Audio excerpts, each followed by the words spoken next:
Great morning, नमस्कार दोस्तों। स्वागत है आपका मैत्री वेल्थ का वीकली मार्केट अपडेट में। मैं doctor Hemal M Shah, founder of Maitri Wealth. आज हम बात करेंगे इस हफ्ते का मार्केट समरी, मतलब ये हफ्ते में मार्केट में क्या हुआ और अगले हफ्ते का मार्केट आउटलुक, यानी कि अगले हफ्ते में मार्केट में क्या हो सकता है, इसके बारे में मैं आपको जानकारी देने की कोशिश करूंगा। सबसे पहले बात करेंगे ग्लोबल मार्केट की। इस हफ्ते में पूरे ग्लोबल मार्केट में करेक्शन यानी कि गिरावट देखी गई। Dow Jones 0.93%, Nasdaq 2.93%, S&P 1.55%, Nikkei whopping 6.44%, Taiwan 7.29% और कॉस्पी 8.77% की गिरावट दर्ज की गई। अब बात करते हैं इंडियन मार्केट की। ग्लोबल वीकनेस के बावजूद इंडियन मार्केट ने रेजिलियंस दिखाई। निफ्टी 50 इस हफ्ते में 0.53% की बढ़त के साथ 24,334 के ऊपर क्लोज। बैंक निफ्टी 0.82% के बढ़त के साथ 58,521 के ऊपर क्लोज। मिड कैप 100 इस हफ्ते में 0.97% का करेक्शन के साथ 62,428 के ऊपर क्लोज। स्मॉल कैप 100 0.62% के करेक्शन के साथ 19,296 के आसपास क्लोज। इसका मतलब निफ्टी बैंक निफ्टी पॉजिटिव, लेकिन broader market small cap and mid cap में थोड़ी प्रॉफिट बुकिंग, थोड़ा करेक्शन देखने को मिला। सेक्टर रोटेशन में इस हफ्ते में आईटी, रियलिटी, प्राइवेट बैंक्स और ऑटो सबसे मजबूत सेक्टर रहे।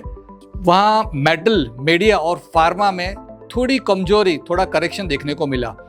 इस हफ्ते का advance decline ratio 6,380 advances versus 8,533 declines, मतलब डिक्लाइन ज़्यादा है एडवांस से। और इस हफ्ते का जो FIDI का रेशियो है, इस हफ्ते में भी FI ने बिकवाली की। करीबन 9,120 करोड़ की बिकवाली के सामने 9,808 करोड़ की DI की बाइंग हुई। FI कंटिन्यूसली बेच रहे हैं, DI कंटिन्यूस बाय कर रहे हैं। 6 की पैरामीटर। ब्रेंट क्रूड 16% हाई, $88 के आसपास क्लोज। इंडिया विक्स फ्लैट 13.15 के आसपास close. Dollar index flat 100.75। US 10 year yield flat 4.54। US VIX flat 19.30 के ऊपर क्लोज। गोल्ड 1.80% का करेक्शन, क्लोज 1,40,906। USD 0.94% की बढ़त के साथ 96.27 के आसपास क्लोज, मतलब इंडियन रुपी वापस वीक हो रहा है।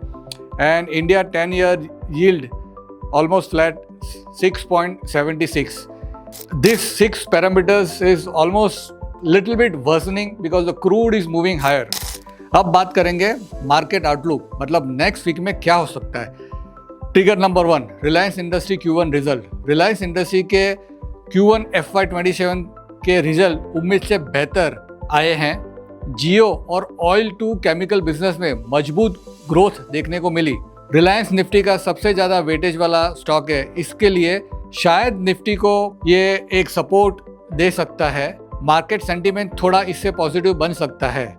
अगर बाइंग मोमेंटम जारी रहेगा तो निफ्टी को रिलायंस के हिसाब से सपोर्ट मिल सकता है। Trigger 2, hydrogen revolution on track.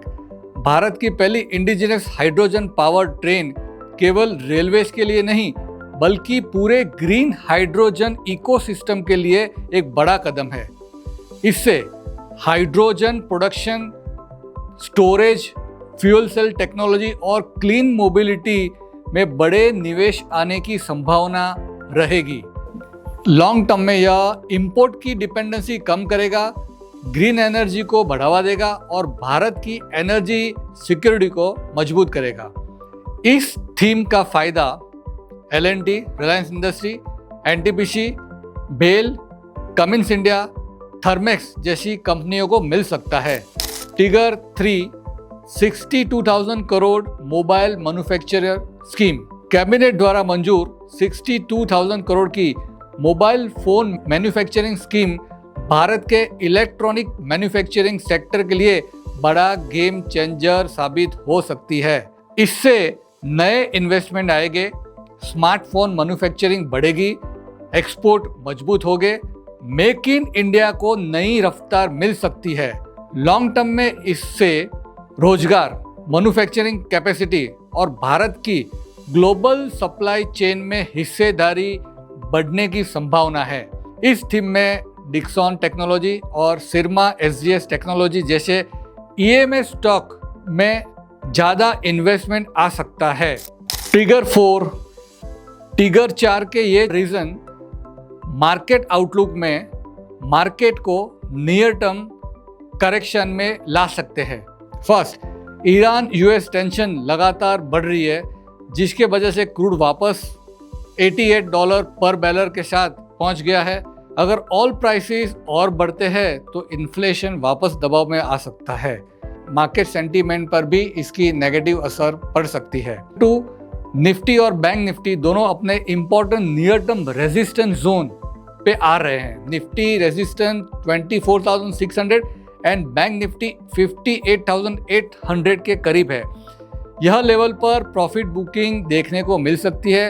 Market is looking for a fresh trigger to move upwards. 3, broader market में वीकनेस दिखाई दे रही है।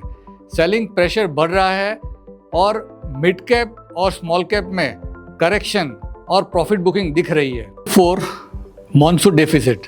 पूरे इंडिया में मॉनसून की डेफिसिट दिख रही है। इससे नियर टर्म में इन्फ्लेशन बढ़ सकता है और इंटरेस्ट रेट भी बढ़ सकता है। तो ये 4 मेन रीजन से ओवरऑल आउटलुक कॉशियस दिख रहा है नियर टर्म के लिए। इस हफ्ते के निफ्टी के सपोर्ट, निफ्टी के रेजिस्टेंस, बैंक निफ्टी के सपोर्ट, बैंक निफ्टी के रेजिस्टेंस। इस हफ्ते के stock to watch: Zydus wellness, Emmvee photovoltaic, Jindal saw, MRPL। तो ये था इस हफ्ते का मैत्री वेद का मार्केट अपडेट।